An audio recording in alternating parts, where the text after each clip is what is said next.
매일 아침 하나님과 함께 누리는 하늘의 양식, 오늘 만나. 여호와께서 모세에게 말씀하여 이르시되 이스라엘 자손에게 말하여 이르라.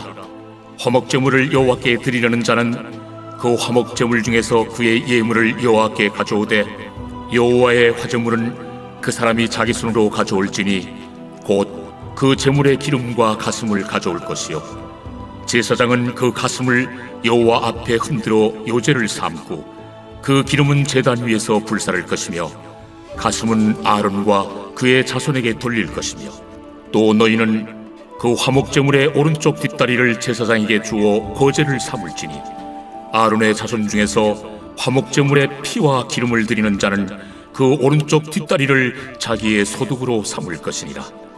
내가 이스라엘 자손의 화목제물 중에서 그 흔든 가슴과 든 뒷다리를 가져다가 제사장 아론과 그의 자손에게 주었나니 이는 이스라엘 자손에게서 받을 영원한 소득이니라.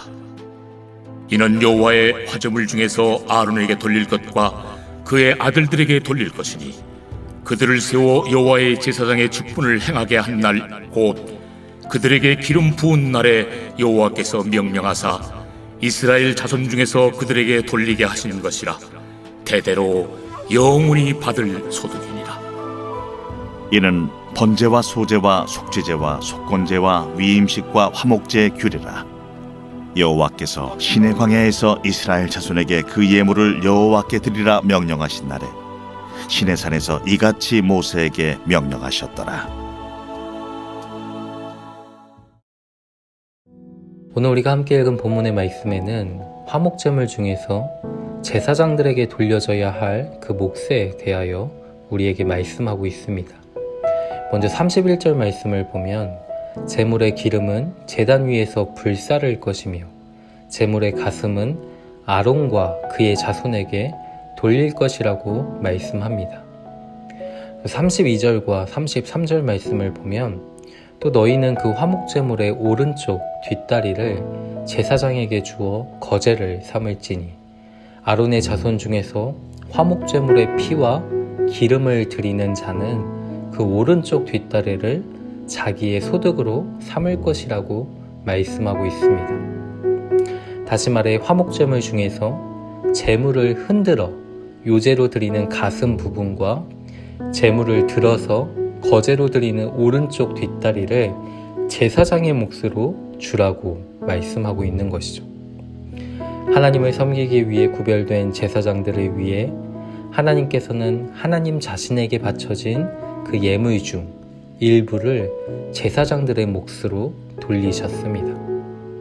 백성들은 화목제의 예물을 하나님의 몫과 또 제사장의 몫으로 따로 구별하여 드린 것이 아니라 모든 제사의 예물은 하나님께 드려졌고 그중 일부를 하나님께서 다시 제사장들에게 나누어 주신 것이죠. 민수기 18장 20절 말씀을 보면 하나님께서는 아론과 그의 자손들을 향해 이렇게 말씀하십니다. 너는 이스라엘 자손의 땅에 기업도 없겠고 그들 중에 아무 분깃도 없을 것이나 내가 이스라엘 자손 중에 너의 분깃이요 너의 기업이라고 말씀하십니다. 하나님을 섬기기 위해 구별되었던 제사장들의 생계를 하나님은 세밀히 감찰하셨고 또 필요한 것을 친히 공급하여 주셨던 것이죠. 신명기 25장 4절의 말씀함과 같이 곡식 떠는 소에게 망을 씌우지 말라는 말씀처럼 하나님은 일하는 자의 수고를 무시하거나 잊지 않으십니다. 일꾼이 그 삭슬 받는 것을 마땅히 여기시는 것이죠. 그런데 이것이 구약의 제사장들에게만 특별히 베풀어 주셨던 은혜였을까요? 마태복음 6장 말씀을 보면 공중의 새를 보라 심지도 않고 거두지도 않고 창고에 모아 들이지도 아니하되 너희 하늘아버지께서 기르시나니 너희는 이것들보다 귀하지 아니하냐라고 예수님은 말씀하십니다. 오늘 있다가 내일 아궁이에 던져지는 들풀도 하나님이 이렇게 입히시거든 하물며 너희일까 보냐 믿음이 작은 자들아 말씀하고 있죠.